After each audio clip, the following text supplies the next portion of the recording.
back to my YouTube channel. Hai, Assalamualaikum. Kembali lagi dengan saya, Safira Fitria. Status saya saat ini yaitu sebagai mahasiswa. Dan saat ini saya sedang mengambil mata kuliah Manajemen Industri Kreatif. Pada kesempatan kali ini saya akan mereview buku yang menarik karya dari dosen saya yaitu Bapak Heri Cahyo Bagus Setiawan. Nah, bukunya ini sangat keren banget dan pastinya banyak ilmu yang bisa kalian dapatkan. Baik, saya akan bacakan identitas dari buku Manajemen Industri Kreatif. Untuk yang pertama yaitu judulnya. Judul buku ini adalah Manajemen Industri Kreatif, Teori dan Aplikasi. Penerbitnya yaitu PT Berkat Mukmin Mandiri. Pengarangnya Bapak Heri Cahyo Bagus Setiawan. ISBN 978-623-9462611. Halaman terdiri dari 109 halaman. Diterbitkan pada tahun 2020. Penulis buku Manajemen Industri Kreatif yaitu Bapak Heri Cahyo Bagus Setiawan. Beliau adalah dosen kewirausahaan di Fakultas Ekonomi dan Bisnis Universitas Muhammadiyah Gresik. Selain bergerak sebagai akademisi, Bapak Heri Cahyo Bagus Setiawan ini merupakan seorang pelaku industri kreatif yang sedang studi di program Doktor Ilmu Manajemen di Universitas Erlangga yang memiliki banyak pengalaman empirik.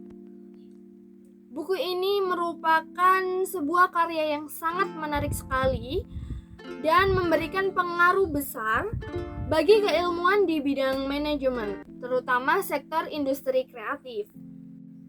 Pada kesempatan kali ini saya akan membahas bab 2 yang berisikan tentang inovasi dan teknologi industri kreatif di era milenial. Siapa sih generasi milenial itu? Nah, generasi milenial itu adalah generasi muda yang berumur 17 tahun sampai umur 37 tahun pada tahun ini.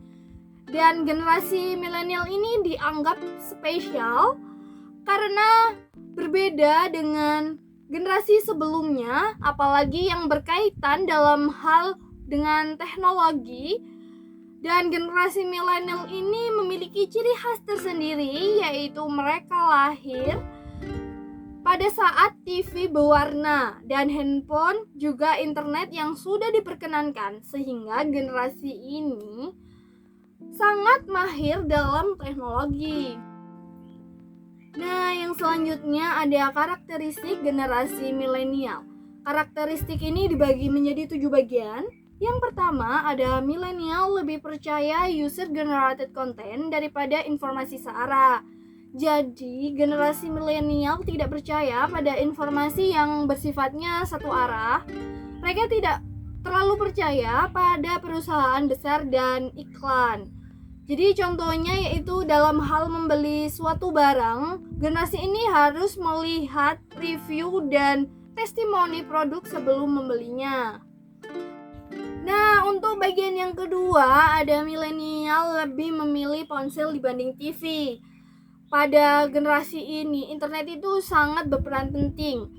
Generasi milenial suka mendapatkan informasi dari ponselnya dengan mencari ke situs Google atau perbincangan pada forum-forum yang mereka ikuti, dan perbincangan atau informasi-informasinya itu selalu up to date dengan keadaan sekitar.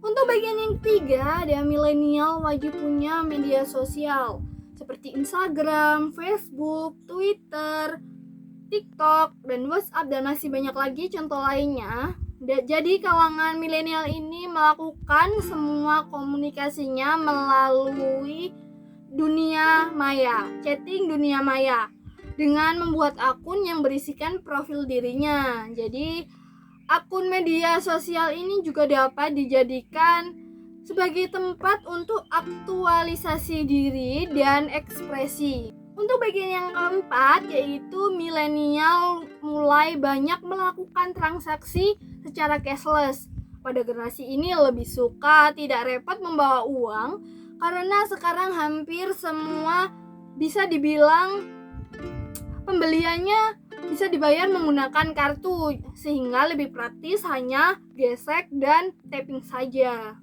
Bagian yang kelima yaitu milenial kurang suka membaca secara konvensional, ada textbook dan media cetak. Jadi bagi generasi milenial ini tuh tulisan dinilai memusingkan dan membosankan. Generasi milenial bisa dibilang lebih menyukai melihat gambar apalagi yang berwarna dan yang menarik. Bagian yang selanjutnya yang keenam yaitu milenial lebih tahu teknologi dibanding orang tua. Nah, generasi ini melihat dunia ini tidak secara langsung atau mereka bisa berselancar di dunia maya sehingga mereka jadi tahu segalanya, mulai dari bagaimana dia berkomunikasi, berbelanja, mendapatkan informasi dan kegiatan lainnya. Jadi generasi milenial ini sangatlah modern daripada orang tua mereka sehingga tak jarang dari mereka yang sering mengajarkan teknologi pada orang tua mereka. Untuk yang terakhir yaitu yang ketujuh ada milenial cenderung tidak royal. Pada saat ini sedikit posisi pemimpin dan manajer yang telah diduduki oleh kaum milenial. Seperti yang diungkap oleh riset Sociolab, kebanyakan dari milenial ini cenderung meminta gaji tinggi, meminta jam kerja fleksibel, dan meminta promosi dalam waktu setahun. Mereka juga tidak loyal terhadap suatu pekerjaan atau perusahaan, namun lebih loyal terhadap mereka sendiri. Menjadi milenial yang bermanfaat. Nah, itu sangat penting sekali ya. Jadi ada beberapa poin. Yang pertama, selalu berpikir kritis. Jadi berpikir kritis itu seperti kita itu harus terbuka dengan apa yang ada di sekeliling kita, seperti politik, sosial, ekonomi, hingga budaya. Untuk yang kedua, yaitu menggunakan media sosial dengan bijak. Nah, untuk menjadi milenial yang baik ini harus menggunakan sosial media dengan bijak. Jadi menghindari penyebaran informasi tanpa fakta. Jadi jangan hanya ikut-ikutan berita yang up to date atau yang sedang viral di dunia maya. Jadi kita harus melihat atau menyesuaikan fakta yang terjadi. Yang ketiga yaitu membantu orang lain. Dalam hal ini generasi milenial yang berempati dapat berpikir ketika membantu orang lain itu akan menjalin tali silaturahmi dengan baik. Yang keempat yaitu buat visi yang realistis. Dalam membuat visi generasi ini harus smart, yaitu ada specific, measurable, achievable, reasonable, dan juga time-based. Karena di Indonesia sendiri membutuhkan banyak anak muda yang visinya harus jelas dan eksekusi yang nyata. Yang kelima yaitu kaya dengan ide. Nah, ketika kita sudah membuat visi yang tepat, maka diskusikan ide dengan orang-orang sekitar kalian. Yang keenam yaitu independen, tidak bisa bekerja di kantor. Sekarang ini zamannya industri kreatif ya, jadi cari masalah yang ada di sekitar kita dan kita selesaikan melalui startup. Dengan begitu, milenial akan dapat membantu banyak orang lain memiliki masalah yang sama.